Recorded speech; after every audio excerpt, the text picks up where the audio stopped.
Yeah, we were discussing about functional iteration or fixed point iteration. Fixed point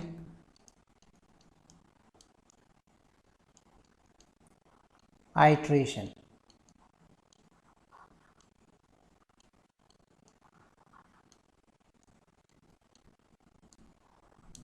Right. So, which is given by the formula xn plus 1 equals to f of xn.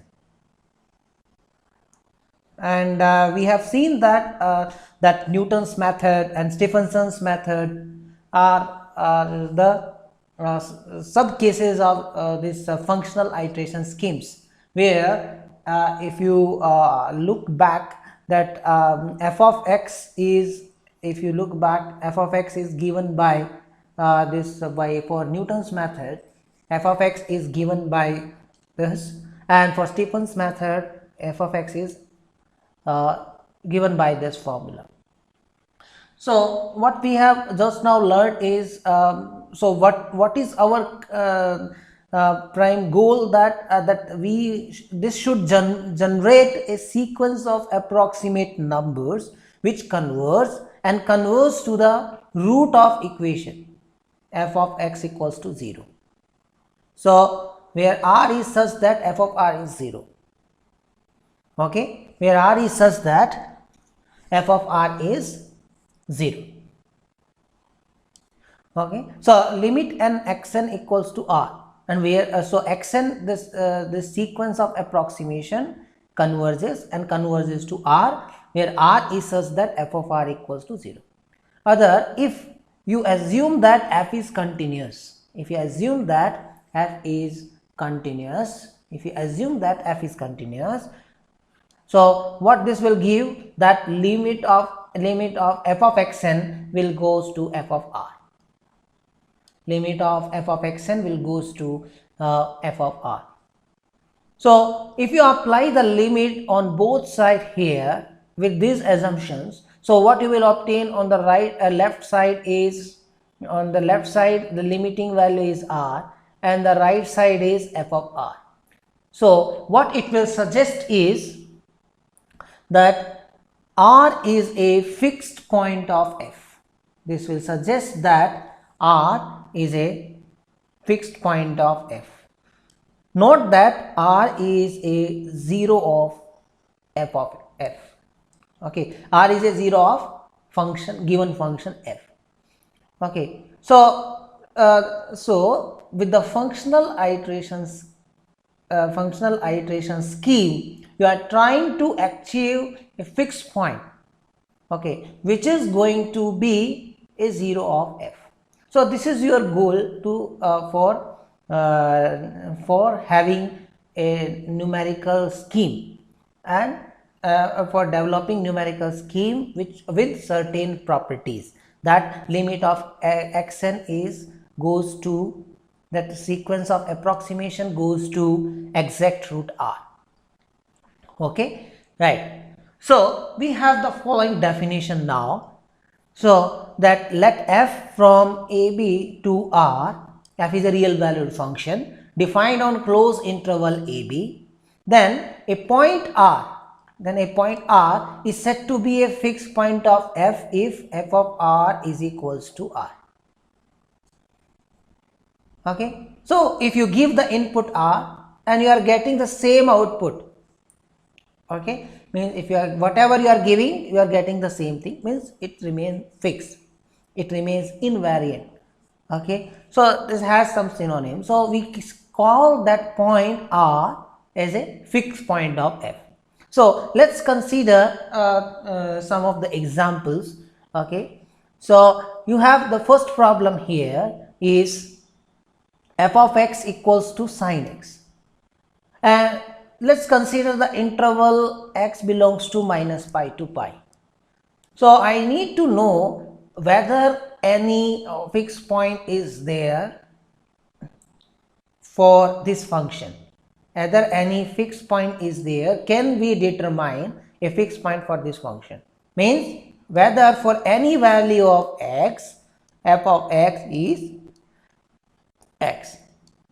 Means this is true if and only if x equals to sin x. So, if you recall the values of x, clearly x equals to 0. So, clearly x equals to 0. So, sin 0 is 0, x equals to 0. So, 0 is a fixed point of f in this interval minus pi to pi. For the next problem, f of x equals to x square minus 1 by 3 and x belongs to minus 1 to 1. So, what we will do for this function? So, again we are interested in a fixed point of this given function f of x equals to x square minus 1 by 3 where x belongs to minus 1 to 1. Means we are searching a point. So, let R is such that f of R is equals to R. Whether this is possible or not, that we will determine. So, we have to look at back. So, means this is true when, if and only if R equals to R square minus 1 by 3. This is if and only if. So, if you solve this and simplify, you have R square minus 3R minus 1 is equals to 0. And this is a quadratic equation. It does have roots and which is given by R equals to 3 plus minus square root of 9 plus 4, right, divide by 2. So, that is equals to 3 plus minus square root of 13 divide by 2. Okay. Right. So, so square root of 13 is, so 13 is lies between 9 and 16. So, it is somewhere between the square root of somewhere between 3 to 4. Right. Square root of 13 will be lies between 3 to 4. Right. So, if you so 3 plus 3 is 6 less than 3 plus root 3, 3 plus, so you can get this by inequality or you can use the calculator. Okay. So, if I use the calculator, so what will be giving the positive value? So, R equals to 3, so 3 plus root 13 divided by 2 is equals to, okay, so you have 3 plus square root of 13 divided by 2 will be something 3.302 and so on. If you go for 3 minus, square root of 13 divide by 2, that is equals to 3 minus root 13 by 2 is equals to minus 0.30277 and so on. So, which one is lies inside the interval? This will not, because it is more than 1. So, it is outside the interval. So, this is the only point which will lies inside the interval. So, this will become the fixed point of f for the given example, okay, by using calculator. Okay. So, what is the last problem is 4x into 1 minus x and x belongs to 1 by 10 to infinity. So, if I use this, okay, so if I go for another example, that is f of x is equals to 4x into 1 minus x, where x belongs to 1 by 10 to infinity. So this is what the example is given here. Yeah.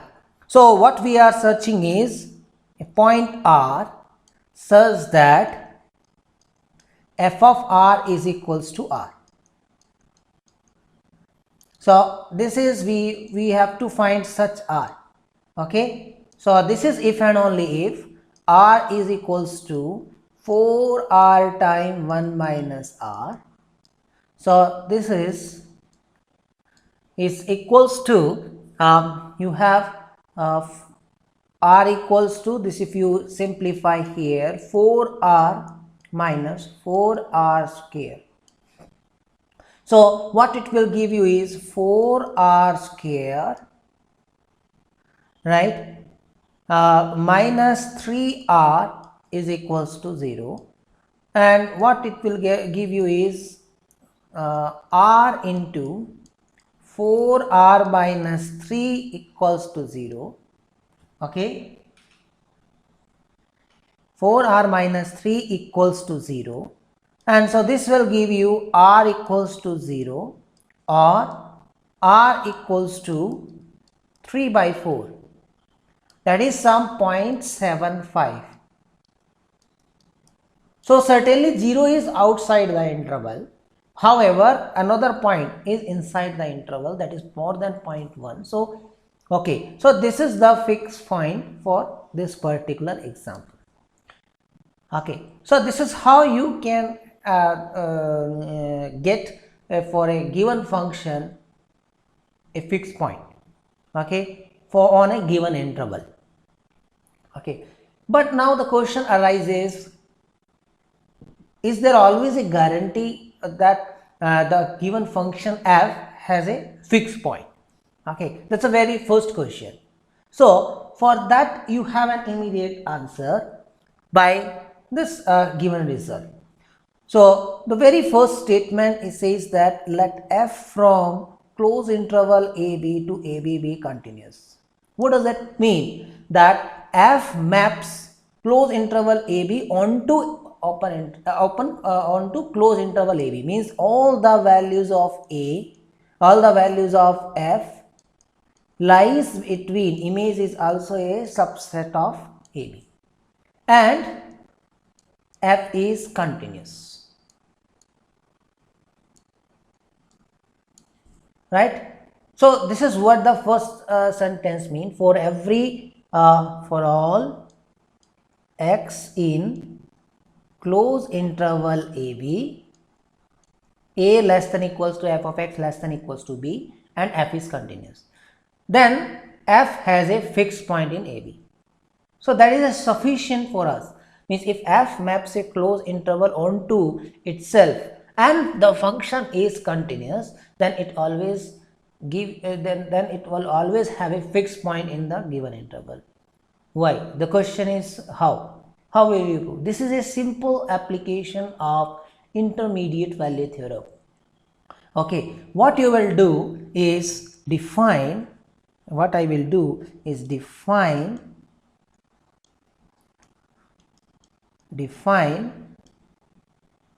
okay, let me go to next page. Let's define. Okay, so for this case, define a new function g by x minus f of x. So I just define a function g by this difference. Now since it's a sum of two continuous function, so it's continuous on closed interval ab. X belongs to closed interval ab. So g is a real valued function defined on the closed interval ab. What more we are knowing? So g is clearly, g is continuous on closed interval ab. What you further notice is as follows. Also, G of A, if you evaluate G of A, that what is that is A minus f of A, right? But f of A is always greater than equals to A, so this is less than equals to 0, and G of B is equals to B minus f of B. Similarly, you can show that this is greater than equals to 0. Then Bolzano's theorem.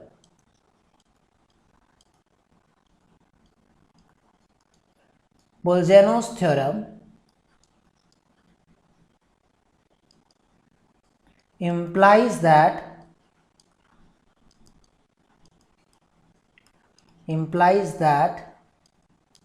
there exist R in closed interval AB such that G of R is 0. This implies what?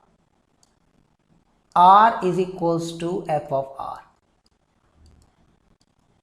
R minus f of R is 0. So this implies R equals to f of R, and R belongs to closed interval AB. So this means that that R is a fixed point of, this implies R is a fixed point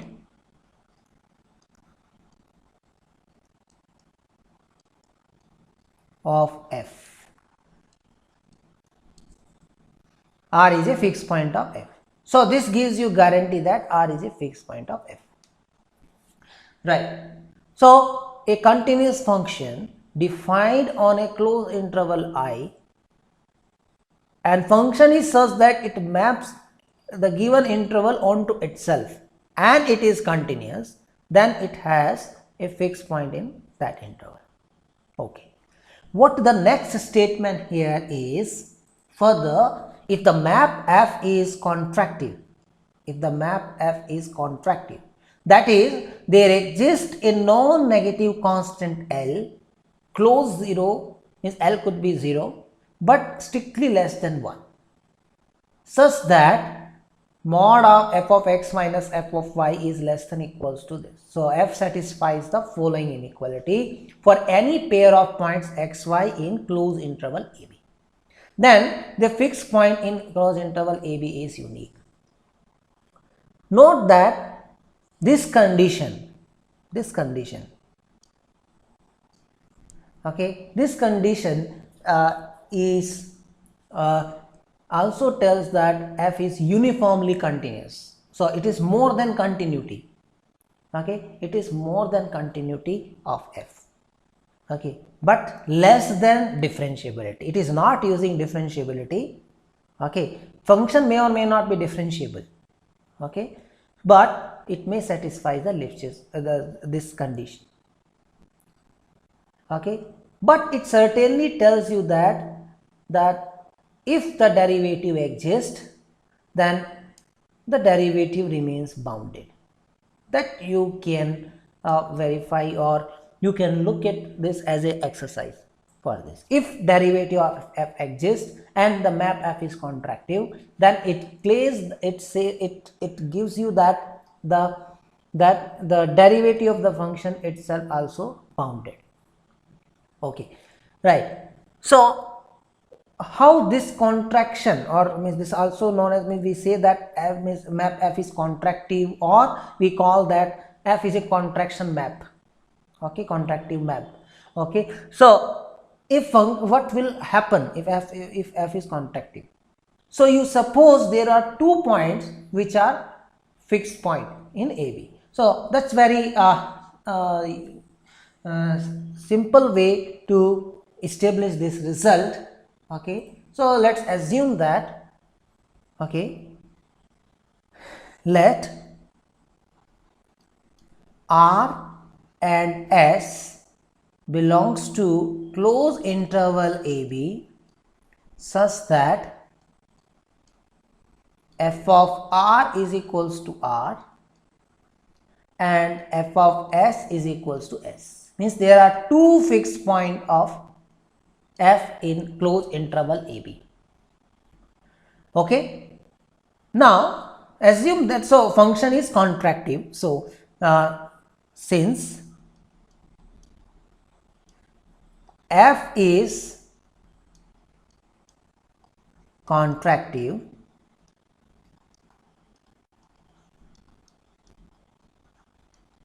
therefore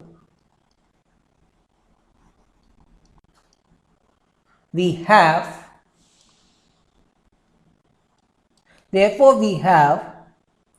mod of r minus s, that is equals to, now since r is f of r, s is f of s, and we know that by the condition of the contractive there exists a constant capital S such that this is less than equals to L time mod of r minus s, where L is belongs to close 0 comma 1, strictly less than 1.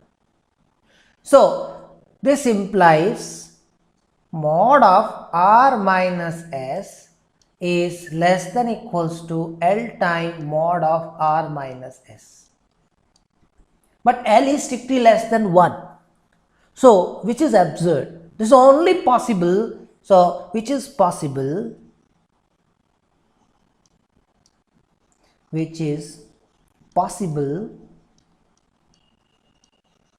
only if r equals to s, or mod of r minus s is equals to 0, implies r equals to s. So this tells you that the fixed point is unique. Okay. Right. So this is the next result here is a corollary of above. So let f from AB to R be continuous, then f of R, so it's not a corollary here, so it's a very straightforward result actually. So f is continuous, okay, then f of R equals to 0 if and only if you have this function g of x equals to x plus k time f of x has a fixed point at R. So indeed what I feel that it does not require the continuity here, because so this is if and only if statement here. So what says, which says that f of r equals to 0 if and only if g of x is, so g of r is equals to r plus k time f of r is equals to r. For all k, so I think okay, what is here is if and only if g of r is r. Okay, g is a fixed point where g of x is equals to x plus k time f of x, where k is any constant but non-zero constant, r minus 0. So it's very straightforward. So f of r is 0. So f of r is 0. So this implies what? So it's very so one way is very clear. F of r is 0 implies g of r is equals to r plus k time f of r, whatever the value of k, but f of r is 0, so this is equals to r, means r is a fixed point of g. On the other hand, let's say g of r is equals to r, this implies r plus k time f of r is equals to r, this implies k time f of r is equals to 0. But since k is a non-zero number, this implies f of r is 0 itself. F of r is 0. So this does not require continuity of f here. Okay. right? So this is a very immediate result. So okay, right. So what the functional iteration does is, so you have been given with, so how will you proceed? So you have the equation f of x equals to 0 given, then you rewrite the equation in the following form, means you just rewrite the equation in the form of x equals to some function of x, and write an iteration method as follows. So left hand side is replaced by k plus 1, not approximation, and the input argument is replaced by x. Then the function phi is called the iteration function. So let's see one example of, one or two example of this. Okay, so this is not a unique way to write here. Okay, you may write given equation in many different forms. Okay, right. So it's very important how you are approaching the problem. Okay, so what does that mean here by these steps as follows. So consider the equation x cube minus 5x equals to 0, so which has a root in the interval, so it's given 0 comma 1. So we can write the corresponding iteration method in the following three ways here. So let me go here one by one. So you have the equation is x cube minus